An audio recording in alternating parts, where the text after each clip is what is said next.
Good morning વાલા વિદ્યાર્થીઓ। હવે આજે કંઈક સ્ક્રીન ઉપર અલગ અલગ દેખાઈ રહ્યું છે। સર આ શું લઈને આવ્યા છો તમે? જોઈએ ભાઈ, આ છે વિશિષ્ટ માપના ખૂણા માટેના ત્રિકોણમિતીય ગુણોત્તર। આપણે ત્રિકોણમિતિના 6 ગુણોત્તર જોઈ ગયા, સાઇન, કોસ, ટેન, કોસેક, સેક અને કોટ। હવે આ ખૂણાઓ, આ ગુણોત્તરો માટે કોઈ એક ખૂણાના અલગ અલગ મૂલ્ય માટે ના અલગ અલગ મૂલ્ય કયા છે એ આપણે આજે શીખવાના છે। તો આ જે કોષ્ટક છે બેટા, તમે તમારી ચોપડીમાં મેં અહીંયા ડાઉનલોડ કરી છે, પેજ નંબર 160 પર આ કોષ્ટક તમને આપ્યું છે। હવે આ કોષ્ટક તમારે યાદ રાખવાનું છે। કેમ સર યાદ રાખવાનું છે? કેમ કે આને રિલેટેડ જ્યારે કોઈ દાખલો પૂછાશે, તમને એવું દાખલો પૂછાય કે સાઇન 30, તો સાઇન 30નું મૂલ્ય તમારે અહીંયાથી લેવાનું છે, જે છે 1/2। અથવા એવું પૂછાય tan 60, તો tan 60નું મૂલ્ય છે √3। તો આ કોષ્ટક પરથી કિંમતો લઈને ગણતરી કરવાની છે। હવે જો આ કોષ્ટક પરથી કિંમતો લઈને ગણતરી કરવાની હોય તો આ કોષ્ટક આપણી પાસે હોવું જોઈએ, પણ આ કોષ્ટક તમને એક્ઝામમાં આપવામાં નથી આવતું। તો તમારે આ કોષ્ટક કાં તો યાદ રાખવાનું છે અને કાં તો એને શું કહેવાય, ગોખી દેવાનું છે। હવે ગોખણપટ્ટી ભાઈ મારી નિયમમાં આવતું નથી। હું ગણિતની અંદર ગોખણપટ્ટી બને ત્યાં સુધી નથી શીખવાડતો। બહુ રેર કેસની અંદર કે વિદ્યાર્થીઓ જો એવા હોય તો મારે કદાચ એ રસ્તો પકડવો પડે છે। બાકી ભગવાનની દયાથી મને જે બી વિદ્યાર્થીઓ મળ્યા છે, તમે જે મને મળ્યા છો, એ બધા એટલા સરસ વિદ્યાર્થીઓ છો કે હું જાણું છું કે તમારું મગજ બહુ સરસ કામ કરે છે। તો યાર સમજીને જો આને યાદ રાખી લઈએ તો આ કોષ્ટક બનાવવું સહેજ પણ અઘરું નથી। ઓકે, તો આજના આપણા આ વિડીયોમાં આપણે આ કોષ્ટક બનાવતા શીખીશું। તો રેડી છો બધા? યસ। તો જો કોષ્ટકમાં શું છે, આપણી પાસે આ કોઈ ખૂણો આપ્યો છે, આપણે આ ખૂણાને અહીંયા ખૂણો એ આપ્યો છે, આપણે થીટા ધારી લઈએ। આ થીટા છે, સમજી લો, બરાબર છે। સાઇન, કોસ, ટેન, કોસેક, સેક, કોટ તો આપણે જાણીએ છીએ કયા કયા માપ માટે, 0, 30°, 45°, 60° અને 90° માટે ગણતરી કરવાની। તો ચલો આપણે ગણતરી સ્ટાર્ટ કરી। સૌથી પહેલાં આપણા પહેલું સાઇન, બીજું છે કોસ, ત્રીજું છે ટેન, ચોથું છે કોસેક, સેક અને કોટ। અને હવે અલગ અલગ ખૂણાના માપ માટે 0°, 30°, 45°, 60° અને 90°, બરાબર છે। આ અલગ અલગ માપ માટે આપણે અલગ અલગ ગુણોત્તરના મૂલ્યો શોધવાના છે। હવે સૌથી પહેલાં આપણે પહેલી લાઈન શોધીશું। આ જે પહેલી લાઈન છે એ આપણે શોધીશું, બરાબર છે। એ પહેલી અને બીજી લાઈન જો મળી ગઈ તો બાકીના બધા માપ મળી જશે। કેમ કે મેં પહેલાં જ તમને સમજાવ્યું છે, હું મારા ક્લાસના વિદ્યાર્થીઓને આવું કહું છું કે આ જે 6 ગુણોત્તરમાં છે, સાઇન અને કોસ છે, મમ્મી પપ્પા છે, બરાબર, આ બધા એમના ટાબરિયાઓ છે। ઓકે, તો આ જે છે, આ જો 2 મળી જશે તો આ 100% મળી જવાના છે, આપણાને નક્કી જ છે। તો આપણે આ જે પહેલી લાઈન છે એ શોધતા શીખવાની છે। હવે એના માટે ટેકનિક સમજજો।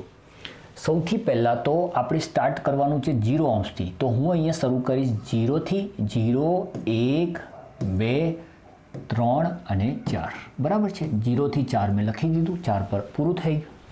હવે આ બધાને 4 વડે ભાગી દઉં, આ બધાને 4 વડે ભાગી દઈએ, બરાબર છે। અને આ બધાનું વર્ગમૂળ શોધી દઈએ, અને આ બધાનું વર્ગમૂળ શોધી દઈએ। આ રીતે કરવાથી તમને પહેલી લાઈન મળી જશે। તો સર આ તો બહુ ઇઝી છે, 3 જ વસ્તુ યાદ રાખવાની છે। પહેલાં લખીએ 0થી 4, પછી બધાને 4 વડે ભાગી દઈએ અને બધાનું વર્ગમૂળ કરી દઈએ। હવે જો હું આની ગણતરી કરીશ તો તમને ખબર હોવી જોઈએ, 0ને તમે 4 વડે ભાગો તો બેટા આવે 0, અને 0નું વર્ગમૂળ શું થાય? 0। તો આ પહેલાંનું મૂલ્ય મળ્યું 0। ઓકે, 1ને 4 વડે ન ભાગી શકાય, તો આપણે 1નું પણ વર્ગમૂળ કાઢીશું અને 4નું પણ વર્ગમૂળ કાઢીશું। 1નું વર્ગમૂળ 1 આવશે, 4નું વર્ગમૂળ 2 આવશે, તો આ બીજાનું મૂલ્ય થયું 1/2। ઓકે સર, અહીંયા ભાગ ચાલે છે, જો 2 એકા 2 ને 2 દુ 4, તો 1નું પણ વર્ગમૂળ કાઢવું પડશે, 2નું પણ વર્ગમૂળ કાઢવું પડશે। 1નું વર્ગમૂળ 1, 2નું વર્ગમૂળ ન નીકળે એટલે વર્ગમૂળમાં 2, 1/2। ઓકે સર, અહીંયા ભાગ નથી ચાલતા, તો વર્ગમૂળમાં 3/વર્ગમૂળમાં 4, 3નું વર્ગમૂળમાં 3, 4નું વર્ગમૂળ 2, તો વર્ગમૂળમાં 3/2. સર અહીંયા તો આ બંને ઉડી ગયા, તો વર્ગમૂળમાં 1, 1નું વર્ગમૂળ 1. કેટલું સિમ્પલ હતું. નથી ખબર પડી તો કંઈ જ ટેન્શન લેવાની જરૂર નથી. વિડીયોને રિવાઇન્ડ કરો, ફરીથી જોઈ લો, બરાબર છે. પણ તમારે આ જે પહેલી લાઈન છે એ ખાસ યાદ રાખવાની છે ને એ શોધવાની પદ્ધતિ 0થી લઈને 4 સુધી લખો, બધાને 4 વડે ભાગો અને બધાનું વર્ગમૂળ કરો. આ પહેલી લાઈન તમને મળી ગઈ, બરાબર છે. આ પહેલી લાઈન તમને મળી ગઈ. આપણે જોઈ લઈએ મળે છે કે નહીં. તમે જોઈ લો 0, 1/2, 1/2, વર્ગમૂળમાં 3/2 ને 1. ઓકે, હવે આપણે બીજી લાઈન શોધવાની છે. ચાલો બીજી લાઈન શોધીએ. બીજી લાઈન શોધવી બહુ જ સિમ્પલ છે, બરાબર. મેં તમને કહ્યું આ પપ્પા મમ્મી છે, બરાબર છે. તો એ જ રીતે કોસ જે છે એ સાઈનનો પડછાયો છે, બરાબર. પણ હવે જે પડછાયો પાડવાનો છે આ રીતે પાડવાનું છે. આ જે છેલ્લું માપ છે એને પહેલાં લખવાનું છે. જો છેલ્લું માપ 1, એના પછી કોણ છે? વર્ગમૂળમાં 3/2, એના પછી 1/2, એના પછી 1/2 અને એના પછી 0. પતી ગયું. આ બીજી લાઈન મળી ગઈ. શું વાત કરો છો સર? જોઈ લો તમે, વિશ્વાસ ના હોય તો આ તમે જોઈ શકો છો, બરાબર છે. આ 0 અહીંયા લખેલા છે, આ 0 અહીંયા લખ્યા છે, જોઈ લો. 1/2 અહીંયા છે, આ અહીંયા છે, આ અહીંયા છે ને આ અહીંયા છે. ચેક કરી લો, બરાબર છે. હા સર સાચી વાત છે, બિલકુલ સાચી વાત છે. ગુડ. ચલો આગળ વધીએ. ઓકે, જો હવે આ બે લાઈન મળી ગઈ, બરાબર. હવે આ tan કેવી રીતે શોધવાનું? તો બેટા tan વિશે તમે બધા જાણો છો. tan જે છે એ સાઇન અને કોસનો ભાગાકાર છે. સાઇનને તમે કોસ વડે ભાગી દો તો tan મળી જાય, બરાબર છે. તો બસ આપણે આ બંનેનો ભાગાકાર જ કરવાનું છે, બીજું કંઈ કરવાનું જ નથી. તો હવે જો આ સાઇન છે, આ કોસ છે, તો મારે આ tanનું મૂલ્ય શોધવું હોય તો આ બંનેનો ભાગાકાર કરીશું. તમે જ વિચારો, 0 ને 1 વડે ભાગીએ, સોરી, 0 ને કોઈ પણ સંખ્યા વડે ભાગો, બેટા જવાબ 0 આવે, યાદ રાખજો. હવે જો હું આનો ભાગાકાર કરીશ, હું અહીંયા ગણતરી કરું છું 1/2 અને વર્ગમૂળમાં 3/2, તો બંનેના છેદ સરખા હોવાથી ઉડી જશે તો ઉપર વધશે 1 અને નીચે વધશે વર્ગમૂળમાં 3. તો આ જવાબ 1/3. આમાં તો સર બંને સરખા છે, બંને ઉડી જશે તો જવાબ 1 આવશે. યસ. ચલો આની ગણતરી કરીએ. વર્ગમૂળમાં 3/2 ભાગ્યા 1/2, 2 ઉડી ગયા તો વર્ગમૂળમાં 3 વધ્યા, તો અહીંયા લખીશું વર્ગમૂળમાં 3. ઓકે સર, આ બી મળી ગયું, બરાબર છે. હવે આ છેલ્લું સર 1 ને 0 વડે ભાગવાનું છે. હવે અહીંયા જરા યાદ રાખજો, આ વસ્તુને સમજજો. 0 ને તમે કોઈ પણ સંખ્યા વડે ભાગો, બેટા જવાબ 0 આવે. પણ કોઈ પણ સંખ્યાને તમે જ્યારે 0 વડે ભાગો છો તો એનો કોઈ જવાબ જ ના આવે.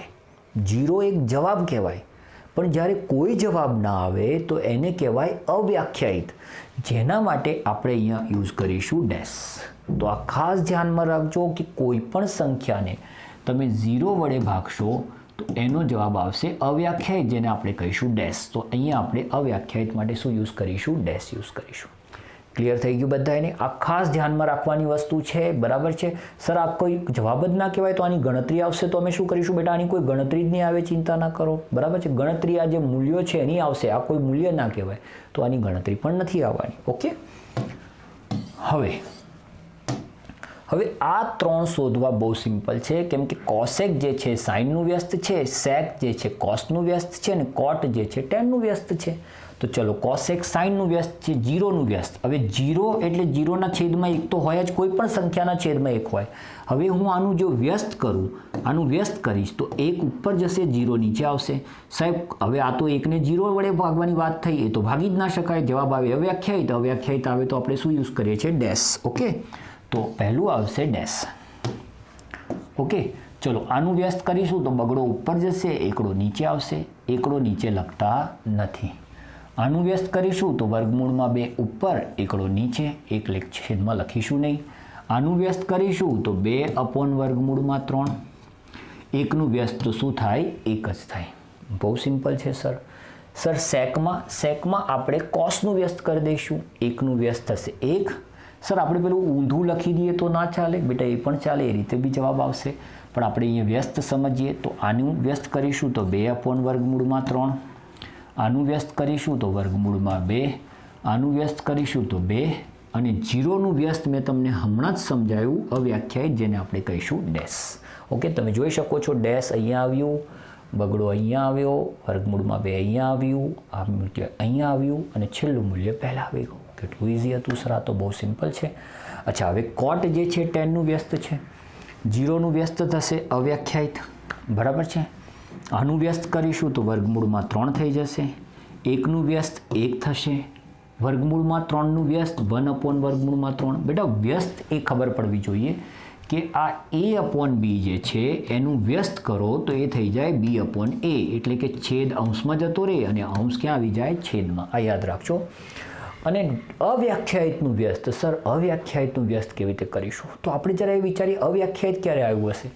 સર આવું હશે ત્યારે અવ્યાખ્યાયિત આવ્યું હશે, બરાબર. હવે હું આનું વ્યસ્ત કરું તો સર 0 ઉપર જતો રહેશે, 1 ફરીથી નીચે આવી જશે. સર આનું મૂલ્ય તો મળે છે, હા મળે છે, આનું મૂલ્ય મળશે 0.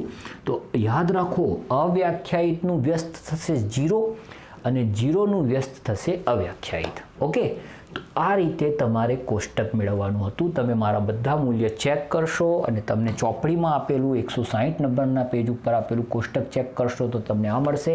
અહીંયા શબ્દ વાપરવામાં આવ્યો છે વ્યાખ્યાયિત, જ્યારે મેં યુઝ કર્યું છે ડેશ. ઓકે, તો આ તમારે યાદ રાખવાનું છે બેટા, અને આનો ઉપયોગ કરીને આપણે દાખલા શીખવાના છે. ઓકે, દાખલા આવશે ત્યારે ચર્ચા કરીશું.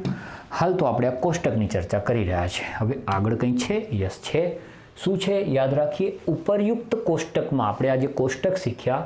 તમે જોઈ શકો છો કે જેમ જેમ એનું મૂલ્ય આપણે અહીંયા થીટા ધાર્યું હતું, 0થી વધીને 90 ગયું. આપણે યાદ કરો, પહેલું 0 હતું, પછી 30 હતું, પછી 45, પછી 60 અને પછી 90. બરાબર છે. આ થીટાનું મૂલ્ય વધ્યું, થીટા કે કોઈ પણ લઘુકોણ મૂલ્ય વધ્યું, તેમ તેમ સાઇનનું મૂલ્ય વધ્યું.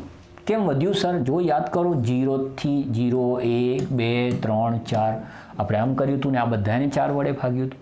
તો યાદ રાખજો, જેમ જેમ થીટાનું મૂલ્ય વધે છે એમ સાઇનનું મૂલ્ય પણ વધે છે. ઓકે, પણ આનાથી ઊંધું, કોસનું મૂલ્ય, સાઇનનું મૂલ્ય વધ્યું પણ કોસમાં તો સર આપણે વિરુદ્ધ ઊંધું કરી દીધું હતું. 4 અહીંયા લખ્યા હતા, 3 અહીંયા, 2 અહીંયા, 1 અહીંયા, 0 અહીંયા. તો એ સિચ્યુએશનમાં કોસનું મૂલ્ય શું થયું? ઘટ્યું છે. ઓકે, તો આ એક વસ્તુ ખાસ યાદ રાખજો કે જેમ જેમ થીટાનું મૂલ્ય વધતું જશે એમ સાઇન થીટાનું મૂલ્ય પણ વધતું જશે, પણ જેમ જેમ થીટાનું મૂલ્ય વધતું જશે એમ કોસ થીટાનું મૂલ્ય શું થતું જશે? ઘટતું જશે.